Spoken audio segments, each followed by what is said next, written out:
Olá pessoal, sejam bem-vindos a mais um Nova Talk. Eu estava com saudade desse programa, a saudade que é o primeiro programa aqui do canal. E hoje um assunto fantástico com umas duas pessoas fantásticas. Nós iremos falar sobre Star Trek Enterprise, nossas impressões. Fica por aí.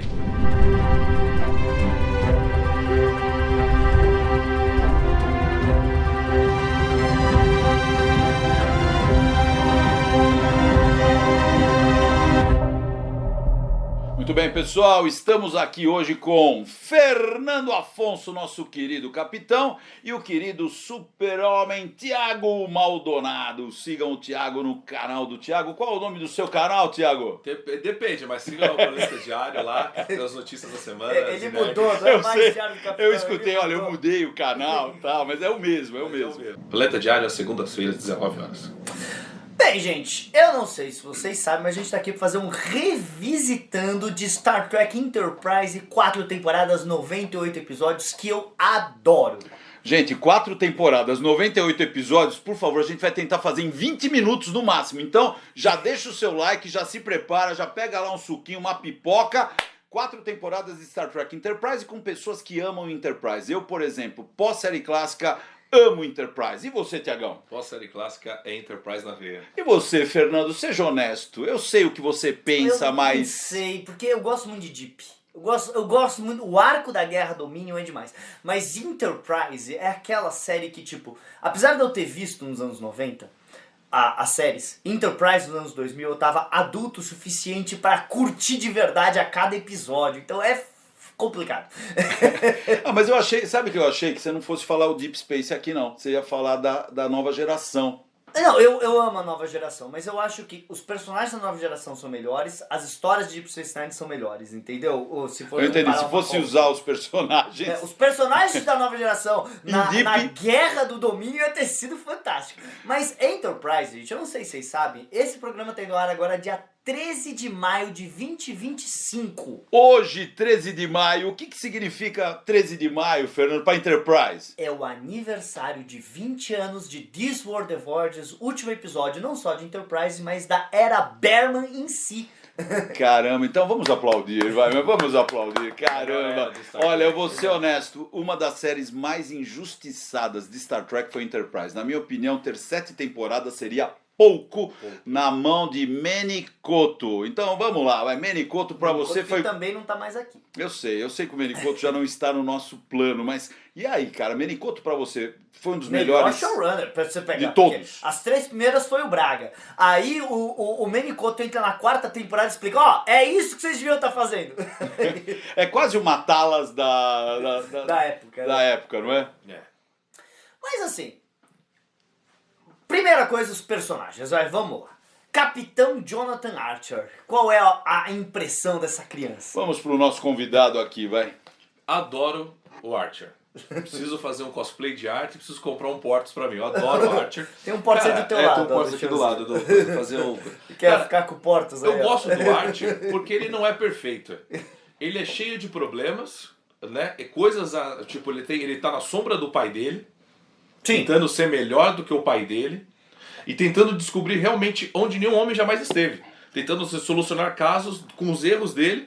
Cara, e uma das falas que eu acho mais incrível dele é quando ele volta da 3ª temporada, que acaba a guerra, que ele encontra a capitã da Colômbia, que ele dá uma lição, não que não dá uma lição de uma, mas ele fala, meu, na boa, para com essa sua ideia de que tudo é fantástico. Tudo é lindo e maravilhoso. Enche a sua nave de armas o máximo que você puder e se proteja. Tipo assim, cara, ele tem um lado de realista que eu acho fantástico do personagem. É legal, né? O mundo não é um episódio dos ursinhos carinhosos, basicamente. Né? É fantástico. Eu acho o Archer um dos melhores personagens de Star Trek de todos os tempos. Ele tem carisma, ele monta... Veja, ele veio, teoricamente, para vir antes do Capitão Kirk. Sim, entendeu? Seria o herói do Capitão Kirk. Que seria o grande herói, é o grande herói, na minha opinião, é o meu herói.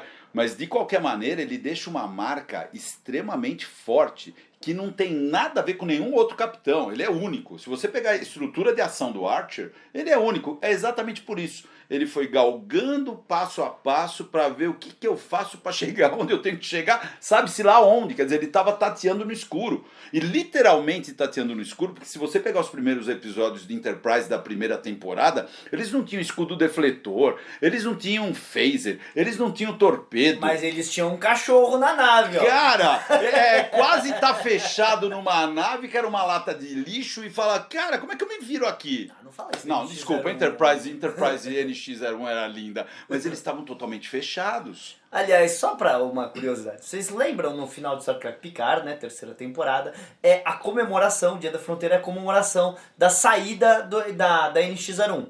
E que nave que eles tinham no museu e não levaram para a frota? A NX-01 que estava lá no museu que a gente viu. Quer dizer, a comemoração da nave, ela não foi. Ela não foi chamada, mas ok. Agora, vamos lá. Upgrades, eu sei que a gente vai falar dos personagens, mas o Archer cresce junto com a Enterprise. Tá? A Enterprise vai melhorando, a qualidade de ação dele vai melhorando, a forma de atuar ele vai melhorando. Perceba isso. Agora a nave foi ficando cada vez melhor, hein? Sim, e ela foi melhorando por conta das decisões difíceis que o Archer tinha que tomar. Que é isso que eu gosto dele e por isso que eu gosto da Enterprise. Porque preciso tomar uma decisão difícil, eu preciso atirar em alguém. A gente tem o que é atirar? Não temos o que é atirar. Então vamos montar alguma coisa para atirar. Né? Temos com o que se defender? Não temos o que se defender. Então assim, às vezes todas as decisões difíceis dele, ele foi trouxendo upgrades para a nave. Então, você percebe? É essa questão. A Enterprise sempre foi um personagem. E nessa situação eu achei perfeito, eu acho que foi puro acaso. A Enterprise cresce junto com o capitão. Cara, é lindo, eles estão integrados, meu. Isso é fantástico. Assim, no final da segunda temporada eles colocam os torpedos fotônicos. Aí eu já achei um exagero. Porque, tipo, torpedo fotônico, porque uma das críticas da Enterprise é que ela é muito mais avançada que a série clássica. E é engraçado que as pessoas que fazem essa crítica gostam de Discovery, que é muito mais avançada que as duas, mas ok, né? Hoje não é Discovery.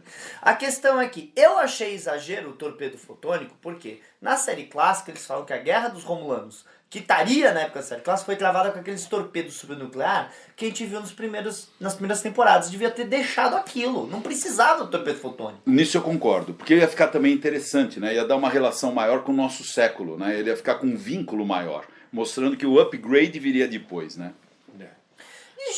Sobre o visual, que a galera reclama muito que ela é avançada. Eu não acho Star Trek Enterprise mais avançado. Eu também não. Eu não acho. Eu acho que ela cabe no nosso período muito bem e ela leva pro período da série clássica, tá? Só que assim, a galera, porque a série... Mas cara, aquilo que você já falou, o futuro, você pode ser qualquer coisa no futuro. O design do futuro, depois você inventa uma tecnologia, o celular hoje, cara, o celular ele pode ter qualquer formato, é que é mais barato fazer um negócio quadrado, né? Um tijolo. Mas ele pode ter qualquer forma, um tablet, um computador. Daqui a pouco vai estar subcutâneo.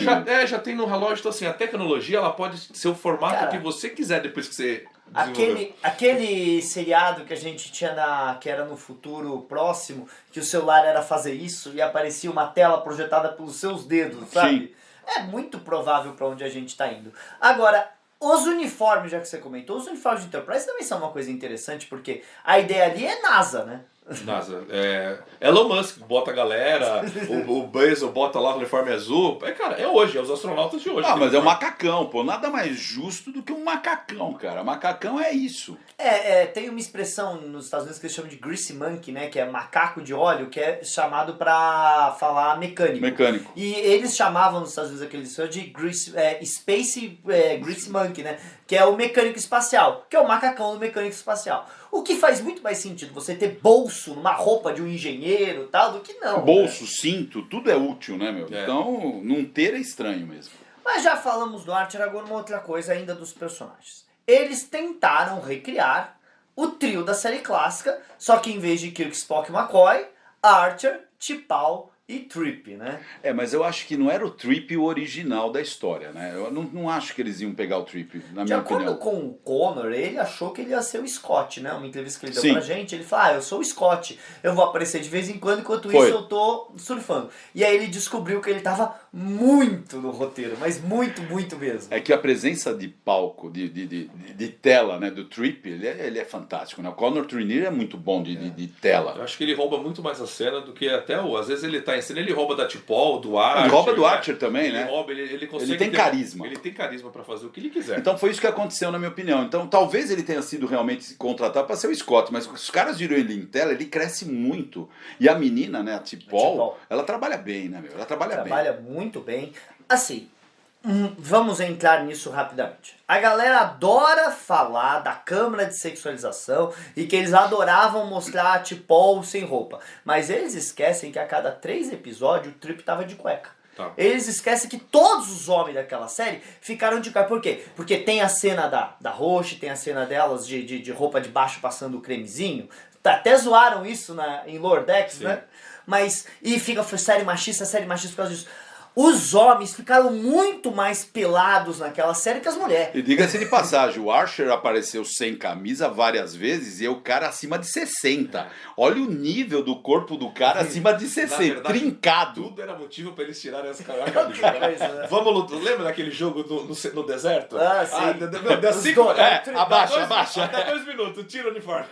E eles conseguiram fazer um double, né? Que era o Archer e o Trip. E o né? Trip, não, fizeram. Pô, mas é demais, aquele 60ão lá, ele sempre foi um baita ator também, Não né? parece, né? Não Mas- parece. Quando mas ele é- já fez, ele já era... Mas é engraçado que a gente tava gravando um podcast Sessão 31 e a Roberta, que hoje tá no Trek Brasilis, né? A Roberta falou que ela tinha essa impressão que Star Trek Enterprise era bem machista por causa da T'Pol e tal, por causa do primeiro episódio. Aí ela, não lembro que episódio que a gente gravou, que ela falou que ela percebeu que não era só com as mulheres, que era com todo mundo, porque o Trip tava sempre pelado. Sim. E aí eles reclamam muito do uniforme da T'Pol, que é muito colado, mas quando ela vai na nave, que os caras estão usando o uniforme igual dela, é igual dela. Também Sim. é um uniforme colado nos Porque caras. ela usa um uniforme da coisa vulcana. É. O uniforme, tipo, da galera da Enterprise é largo. É. O macacãozinho é largo. Agora vamos lá, voltando na T'Pol então, vai.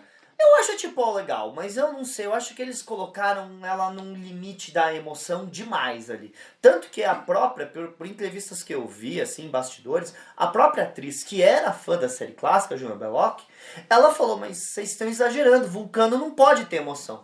Tanto que na terceira temporada fizeram aquela desculpa, lembra dela ficar viciada em Trellium, É, né? eu não curti muito esse Não, esse eu também não achei legal. Acho que não foi legal pro crescimento do personagem que era parrudo, tinha que trabalhar, tinha que lutar contra todos os humanos ali pra crescer, e de repente ficou viciado em Trellium, porque eu não curti muito disso. Muito bem. Mas eu adoro romance T'Pol e Trip. Eu fiquei mó chateado quando a filha deles morre. Gente, há 20 anos, não tem spoiler, tá? Se você não assistiu, é culpa tua. Não, tem cara que fala, nossa, vocês falaram uma coisa da série clássica de 1966 que tirou a minha graça. Ah, pelo amor de Deus, foi de 66. pô. Tem um programa aqui no canal de uns 3 anos atrás chamado Guia de Iniciantes, os filmes da série clássica. O último filme dessa casa 91. Acabamos de receber semana retrasada um comentário assim: Meu, vocês não avisaram que tinha spoiler. É Guia de Iniciantes, eu tô explicando o que é os personagens, a história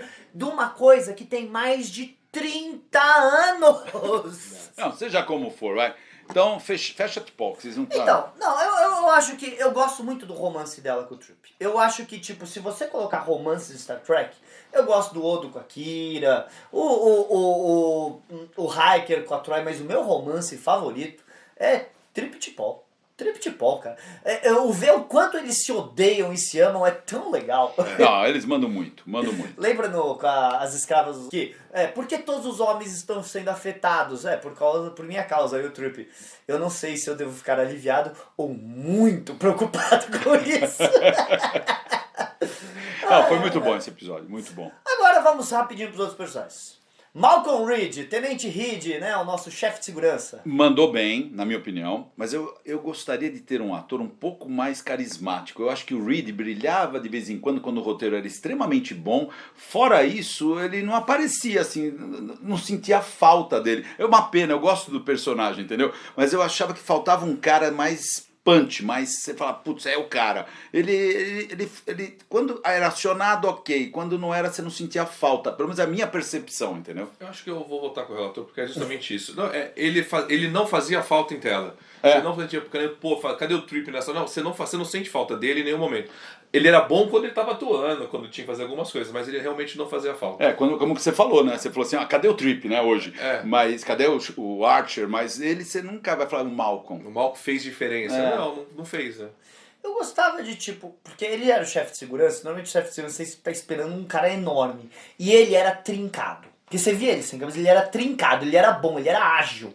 Então é diferente, por exemplo, o Worf. O Worf é um gigante, né, se você for ver. E eles ainda botavam roupa de músculo no Michael Gordon, ficava maior ainda. Então eu gostava disso. Mas sim, às vezes ele sempre era muito focado em ser o mesmo personagem certinho das regras e tal. Agora, ele ser um agente da Seção 31, eu até gostei. Ótima ideia, eu acho. Eu acho que uma série da Seção 31 deveria ser isso. A gente sabe que tem um agente e a gente não sabe quem é. Pô, olha que legal Não, que seria. maravilhoso. Não, né? uma sessão 31 decente, não aquela porcaria que fizeram, seria ótimo. aquilo Aquilo era bom. ignora, né? Né? Aborta. Dr. Flox. Cara, o personagem é muito carismático, ele é divertido, porque ele é o diferente da nave. Né? Ele é o diferente pra gente, né? Tudo vinha diferente, tipo, tinha 3 mulheres, né? Ele tinha E cada mulher tinha 3 maridos, 3 né? maridos, entendeu? Ele sempre tinha uma solução muito louca pra problemas, assim, pra fazer. Então, assim, eu gostei bastante do Dr. Flox na nave. Ele era cômico, eu acho, assim, mais divertida dentro da...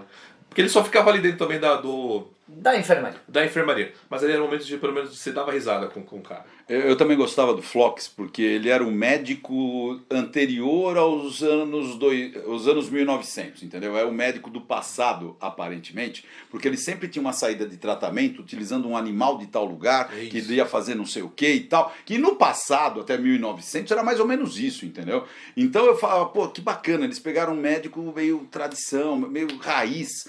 Eu gostava do Phlox também, eu acho que ele sempre apareceu bem, entendeu? E às vezes até fazia falta. Então o Phlox, na minha opinião, até fazia mais falta do que o Malcolm. Assim, eu lembro 2 episódios muito bons dele. Uma Noite na Enfermaria, que Sim, é sim. comédia do começo ao fim. Ele e o Archer caçando morcego pela enfermaria é ótimo, né? Mas na primeira temporada a gente tem um episódio que tem aquela raça que chama a ajuda da Enterprise, né? E é dali que vai sair a primeira diretriz e tal. Que o Archer e o Phlox brilham muito naquele episódio. Aquele episódio é tipo o Inner Light, sabe? O The Visitor de Enterprise. É um episódio pra você parar e pensar, cara. E é muito bom ver ele se tocando. Se eu salvar essa raça, eu tô impedindo a outra de proliferar, cara. Você sabe que esse episódio tem um quê de Planeta dos Macacos, né?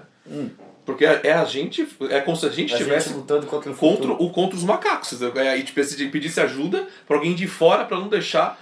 É uma coisa... Assim, esse episódio é um dos melhores e ele puxa muita coisa, muita história, muito a ser debatida.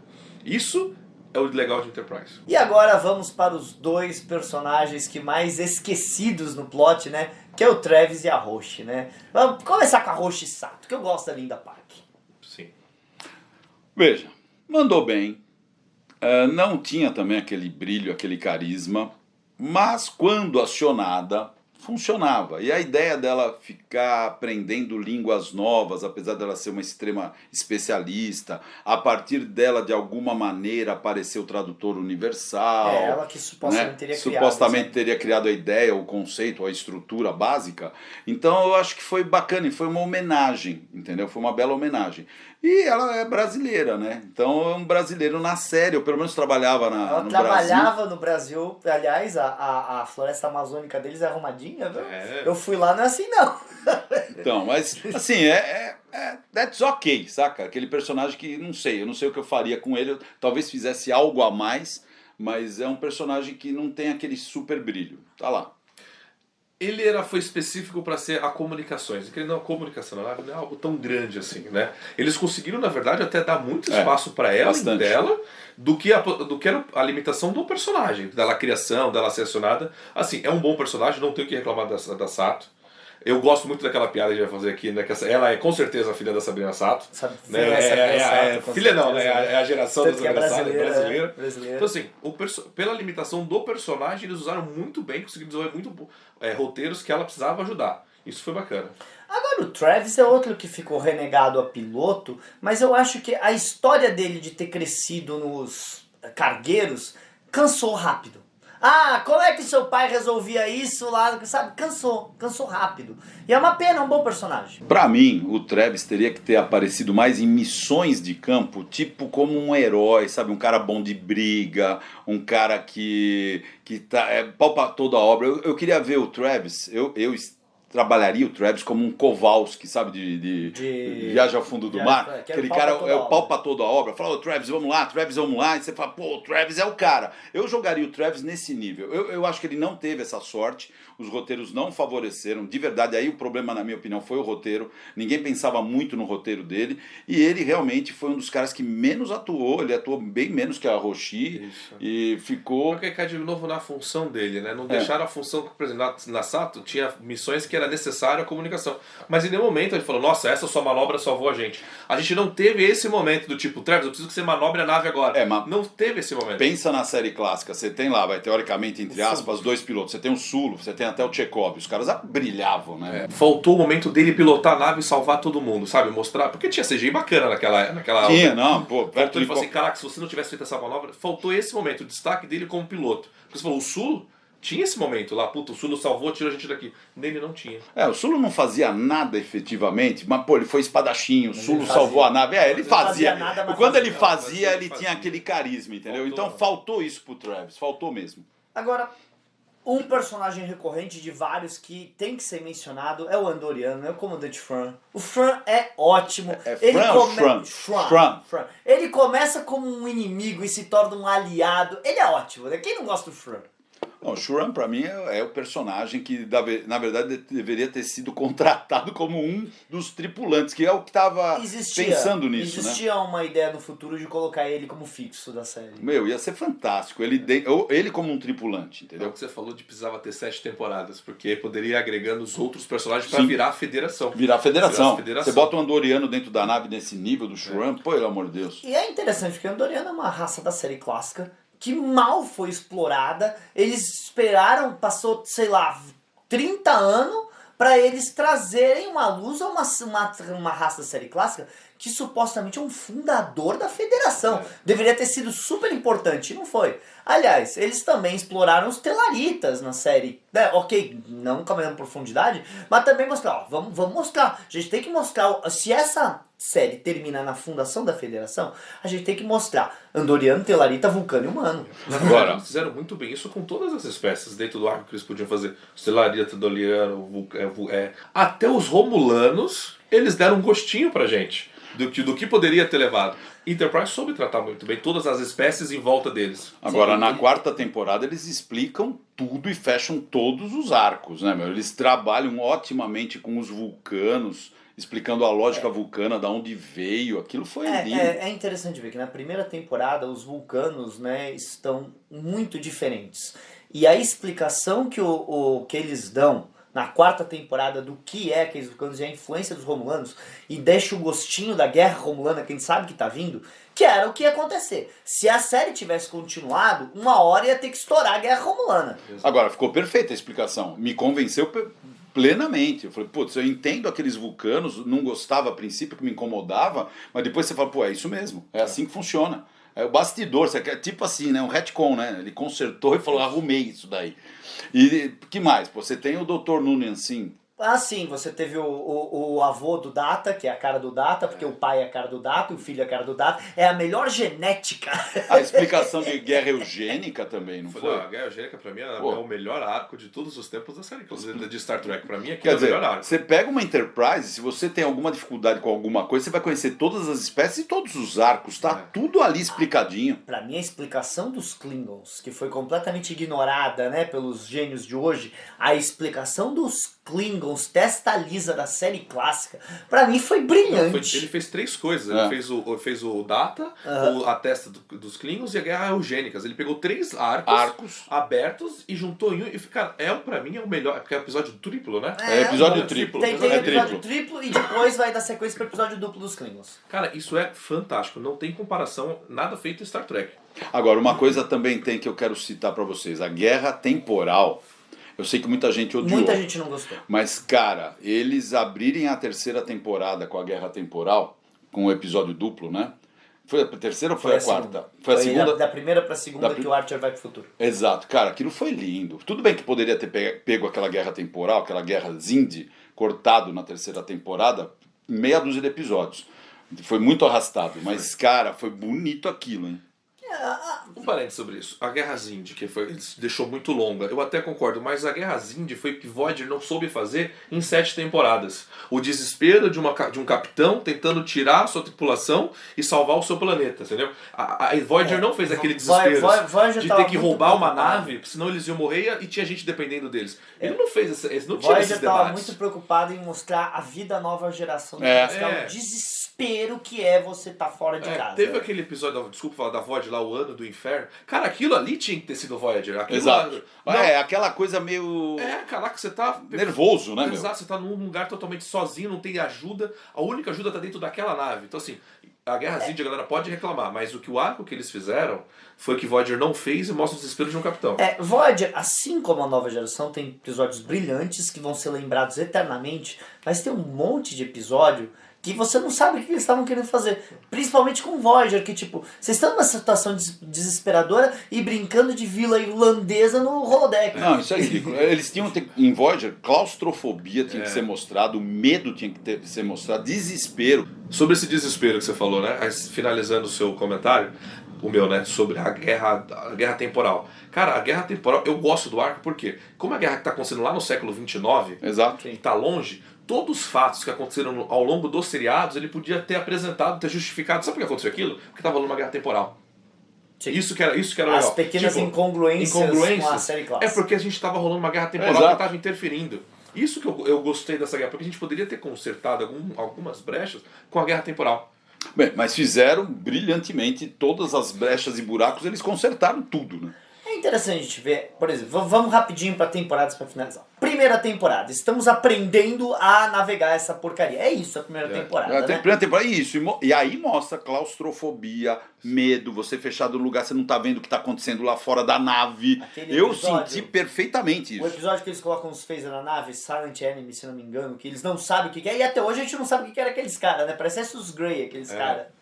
Muito bom. Estranhos Novos Mundos, a Enterprise, a primeira temporada mostra Estranhos Novos Mundos. Sim. A segunda temporada é a continuação da primeira temporada. É tipo, ó, continuamos, mas estamos ficando melhor na coisa, né? Exato, estamos ficando melhor. Estamos acertando.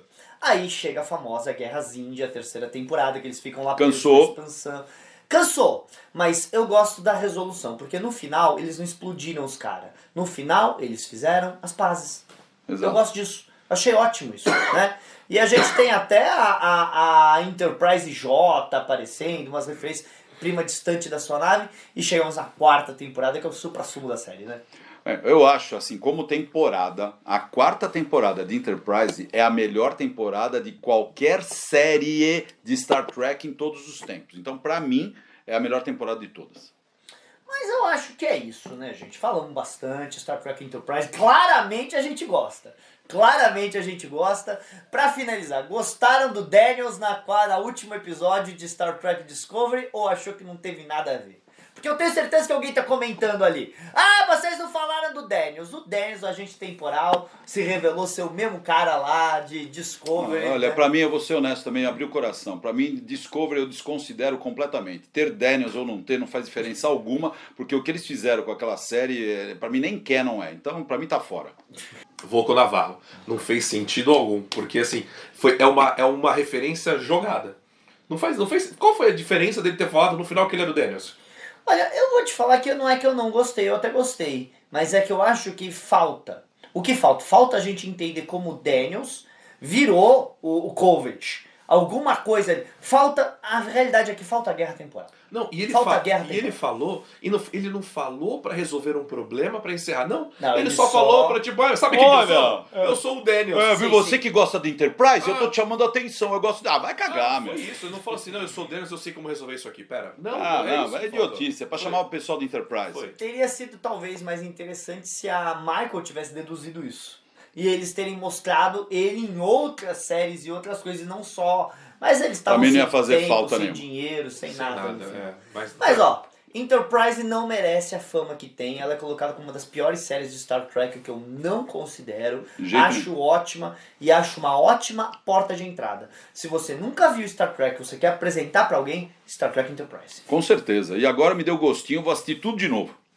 Tá com tempo E livre, isso hein? continua sendo válido até hoje, mesmo com Discovery, mesmo Strange Worlds, Enterprise ainda continua sendo a melhor série a ser indicada, porque ela continua com bom desenvolvimento de personagens, bons roteiros, o CGI é bom, porque a galera reclama muito de CGI, ainda continua sendo porque ela tem desenvolvimento. E ela é tipo Deep Space Nine, no tipo histórias contidas, Isso. mas continuadas com arcos, né? Porque eu não gosto dessa coisa de hoje da série serializada, que tipo, a resposta do primeiro episódio sai no último e cada migalhinha, não. Tem começo, meio e fim cada episódio. Mas eles fazem parte de uma grande narrativa. Exato. Isso pra mim é o melhor da série. Fantástico. Se você nunca assistiu Enterprise, fica a nossa recomendação aí. Alguma consideração final? Eu acho que é só realmente falar, gente, curte, comenta. Deixa o seu like, se você curtiu, deixa o seu like, deixa o seu comentário, melhor que o like, inclusive até o comentário, isso é bacana. Thiago, manda teu recado. Curta aí o Planeta Diário, segunda-feira, 19 horas. É isso aí, gente. Então, curte, comenta, compartilha e falou. Até o galera. próximo.